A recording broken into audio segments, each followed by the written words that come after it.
That's great. My Yay! cookies so cute. That's great. Well, thank you, everyone. This is great to be here with you.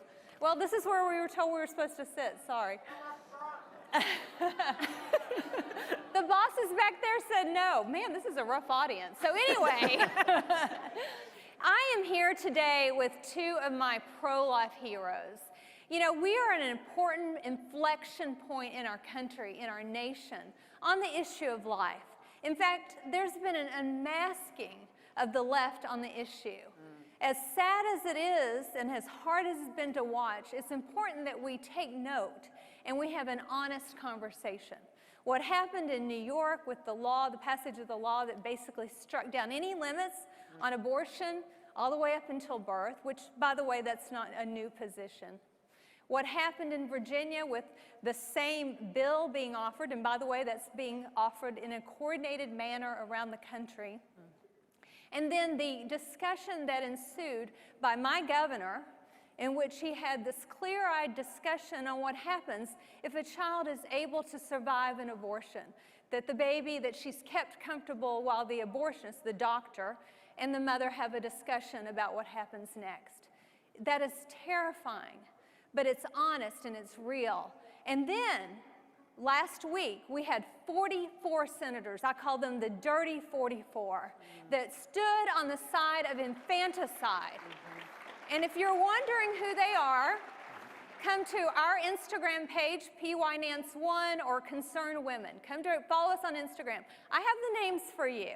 Take note and give them a call. Let your senators hear your voice. It's our moment.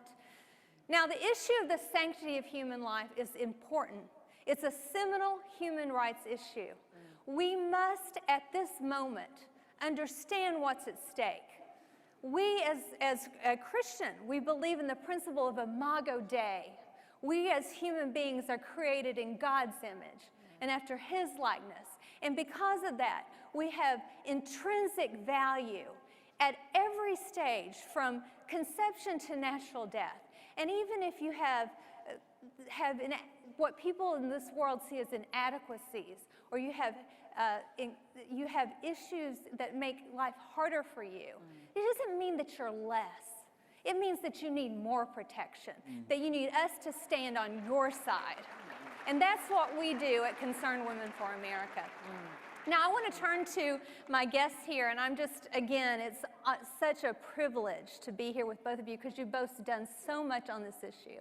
And starting with Congresswoman Cathy Mcmorris Rodgers, who's been in Republican leadership, who has one of the few members of Congress who's actually given birth while as a sitting House member. You did that 3 times. That's right. By the way. The first and only. And I'd like to point out, not only have you shown leadership publicly, but in your personal capacity, you have walked out an ethic of sanctity of human life, protection of life. I'd love to hear your story and a little bit about your son, Cole. Great. Thank you, Penny. Great opening words there. This has been an amazing journey for me. I was 35 and single when I was elected to Congress, pro-life, and excited to be in Congress, got married, and was really married a great guy, retired from the Navy, Brian.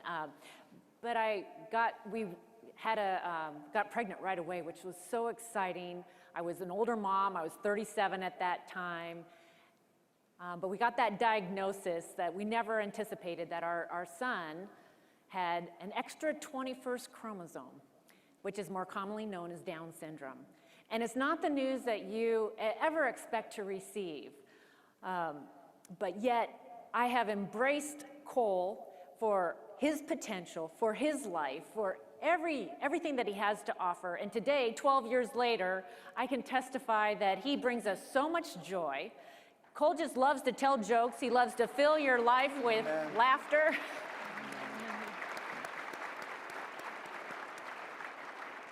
He's also brought a new purpose for everything that I do in Congress.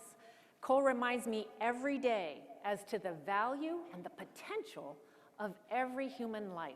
I felt like I knew it in my head before. Right. Now I know it in my heart. And he has influenced my work on Capitol Hill. You know, we're celebrating this great economy, the Trump economy.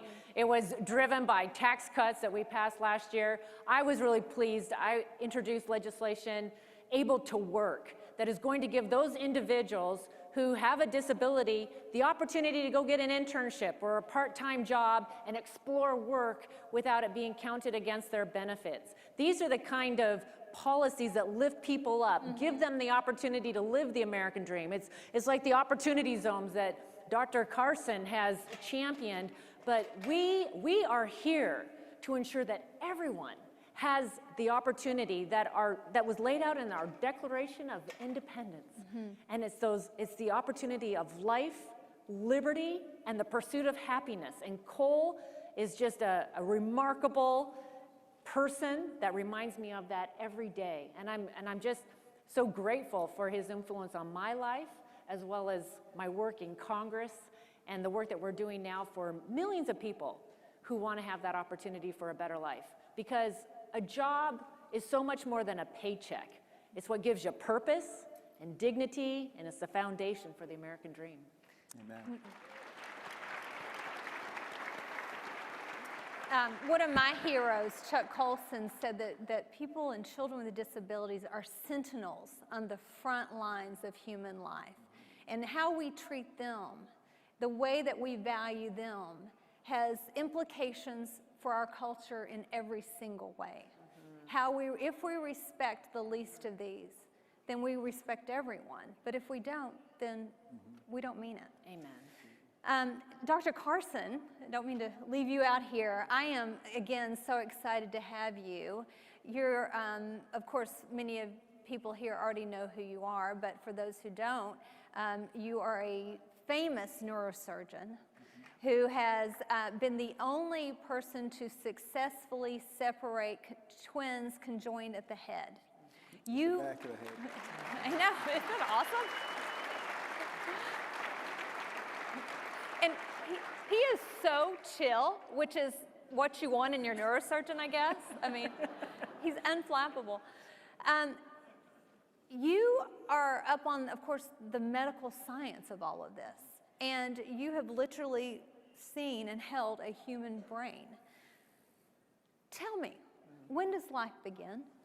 Well, you know, that's a very good question, because with all the technology and all the knowledge that we have acquired as human beings, we still don't have the ability to create life. And we don't have the ability to create a human being. But God has orchestrated an incredible situation where the egg and the sperm come together. And within a matter of 10 to 12 weeks, you can see the little fingers and the little toes and the little nose and the face. The heart is starting to beat. It's absolutely amazing. And then it goes on to develop very rapidly from there. The brain, hundreds of thousands of neurons every single day, develops very rapidly. And I've had the privilege of being able to operate on little babies that were 25, 26, 27, 28 weeks gestation.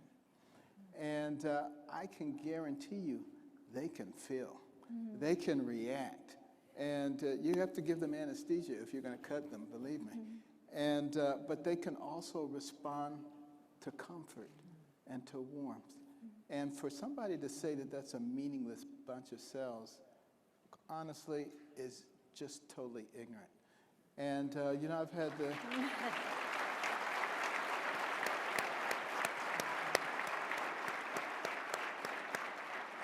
I've even had the privilege of operating on babies in the mother's womb who have grown up to be intelligent, self-sustaining, beautiful people. So what really gets me, and probably most people here have never actually seen an abortion, but you know, in the early stages, you have the uterus on the ultrasound, and you can see the baby. You can see the head and the thorax and the arms and the legs. And then they introduce a tube near the feet and turn on the grinding, sucking machine.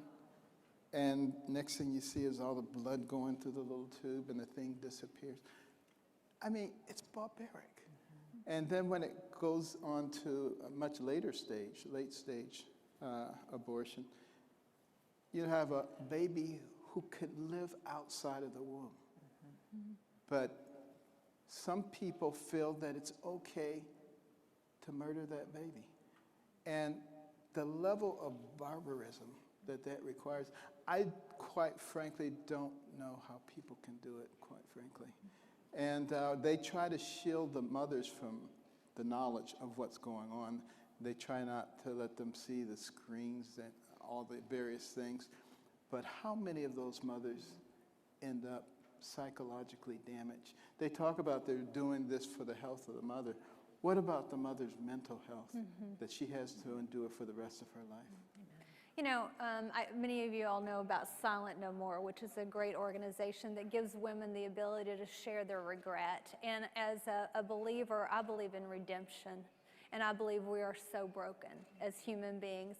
And regardless of what you've done and where you've been, you can always bring it to the cross and the feet of Jesus. And there's always a second chance in redemption. And nobody has to live with that regret. Nobody. You know, I believe that this idea that some are less has crept into our society in such an insidious way that even sometimes we're impacted by it without even knowing. And I'm going to tell a story that exposes even my own ignorance. I snuck into church, this has been several months ago, late, and snuck in the back row. I go to a big congregation. In front of me was a family, older parents, an adult daughter with disabilities, significant disabilities. She's in a wheelchair. Her wheelchair held up her head. She had limited use of her hands, her arms. And I got to admit that I felt kind of sorry for them. And so I'm there and I'm worshiping, and I go to a church where we have praise and worship music, and out of the corner of my eye, I caught her make a movement with her hand while we were singing. And I thought, was she worshiping? Was she praising? Did she mean to hold up her hand? And I started to watch her, and yes, she did. At certain moments, she was joining in, praising and worshiping her God. And then I started to feel sorry for myself, because who am I to say that she is not more valuable than I am? That the fact that she has an uncomplicated and a less distracted life in which she can praise and pray and worship her God means that, to me, that she is more valuable to God. And how dare I feel sorry for her? Absolutely. And I feel like we as a nation have got to get past this idea that some lives are better and more important than others. So I'd love for either of you just to kind of comment on that. Sure. Well, I can certainly tell you some of my favorite patients were those who were disabled that many would say don't deserve to live and should be killed. And you know, to this very day, you know, I know people who had spina bifida, hydrocephalus, Down syndrome, a whole host of things, who are living wonderful lives, are very essential parts of their family and of their community. And, you know, I remember there was a young woman who came to me, and she was 33 weeks. And she had been diagnosed, the child had been diagnosed with a congenital abnormality. And she was on her way to Kansas to get an abortion. And no one in this area would do it at that late stage. I talked her out of it, fortunately. And she had that baby, and I had to operate on the baby, but the baby's fine. She loves that baby. She's so glad she didn't do it. But, you know, I was telling that story to the head of the ACLU, who said that we speak for those who cannot speak for themselves. I said, what about that baby, 33 weeks, could live outside of the womb, unsupported? What about that baby? And after a little banter back and forth, he finally, after I told him that I operate on babies that were 25, 26, 27 weeks, I said, would you speak for those babies? Oh, yeah. I say, so they're outside and you would speak for them, but the one who's further advanced and in the safest place they can possibly be, you won't speak for that one. He says, I realize that doesn't make any sense. But he said, I believe a woman can kill that baby until the second it is born. And I said, would you say that in public? He said, no. Now they're willing to say it in public. That's how far the pendulum has swung. And it's going to be up to us, people with morals and values, to stand up to it, because we cannot let this happen in our society.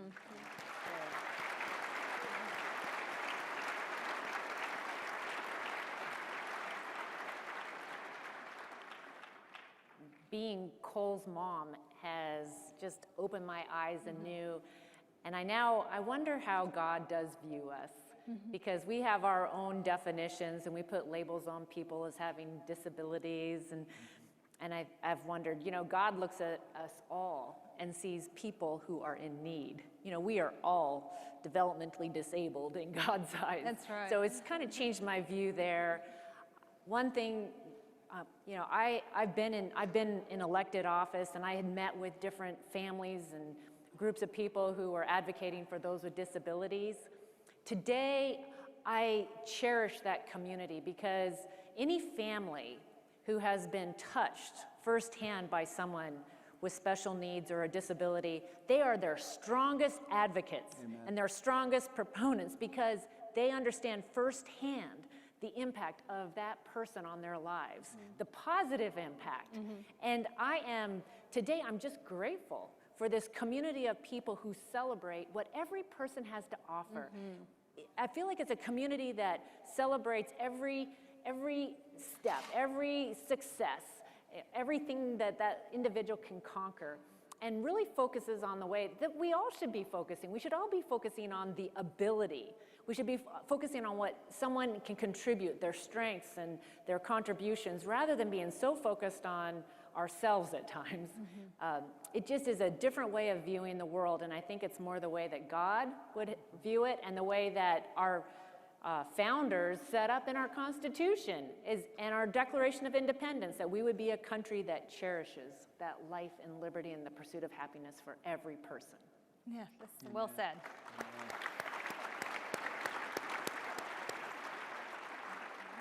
It's not necessarily popular to consider the importance of being a servant, right? And as you know, as Cole's mother, even the mother of when I had young children, you're in a servant's role, but that's essential. And that is a part of being a compassionate society. I want to switch a little bit now to we were talking a little bit about the politics of this issue. I was saying earlier that we are at this pivotal moment. There's a recent Marist poll that came out, Knights of Columbus Marist, that showed after the New York vote, after what's happened in Virginia, we have seen a 17-point swing in favor of life.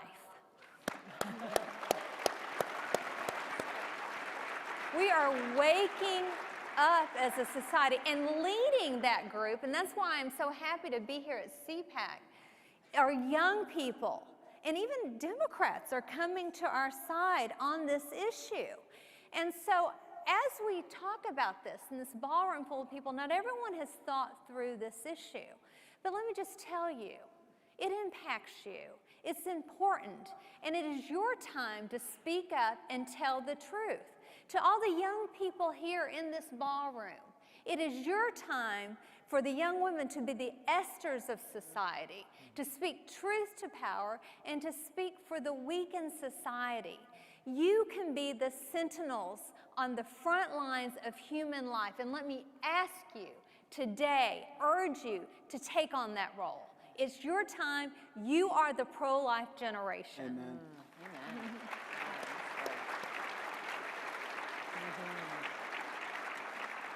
And Penny, I should just mention that next month, in March, there's a movie coming out called Unplanned. You may have heard about They're it. showing it here, I think. Oh, it's wonderful. And, it's rated R because I don't think they want a lot of the young women to see it because it's really a very powerful movie. But what they don't know is that the young people, they don't want to see a PG movie. They're going to go for the R. It's gonna be, but it really does tell the story of Abby Johnson, who worked in an abortion clinic, became the director, but had never actually seen an abortion, and was called into the room and saw the horrors and changed, and it's really very powerful.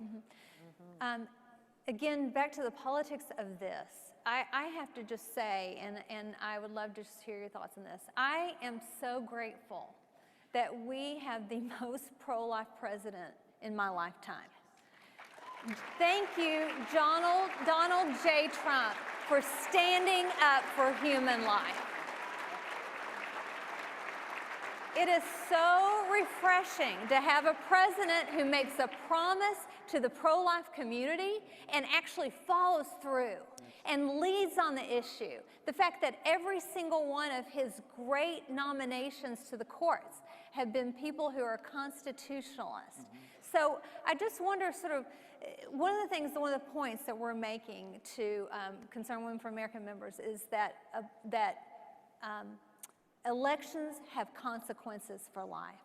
So I would love our time's wrapping up here. I would just love just a final statement from either of you on anything that's been said and just specifically on what people should be thinking about as we go into 2020. Well, science is on our side, technology is on our side. We need to stand for life, and we have a president who is on the forefront of that, and this election, 2020, is going to be so important. It is going, the left, Planned Parenthood is active in every congressional district. They are using their database to motivate people to get out and vote. And I would just encourage people that you need to engage. We need to create an army of people that are going to stand for life heading into 2020 and stand with Donald Trump as we go into 2020. Carson? And I would say it's absolutely critical for people to recognize as we go into this election that this is not really a traditional election about Democrat ideals and Republican ideals. This is about those people who understand the foundation of the creation of this nation and the values and principles that allowed us to rise from nothing to the pinnacle of the world in record time, and those who want to fundamentally change this country into something else, into a model that has never worked anywhere else. And what we need to recognize is, yes, there are flaws in our system. Yes, there are flawed people in our system. But there's never been a system that has elevated so many people, given so many people opportunity and freedom in the history of the world, and we need to fight to keep it. Amen. Thank you. All right. Well said. That was great. Great. Remember this, elections have consequences for life. Speak to your pastor, your priest, your rabbi, ask them to speak truth, and I want every single one of you to own this issue and be sentinels on the front lines of human life. Thank you, and God bless you. Well done.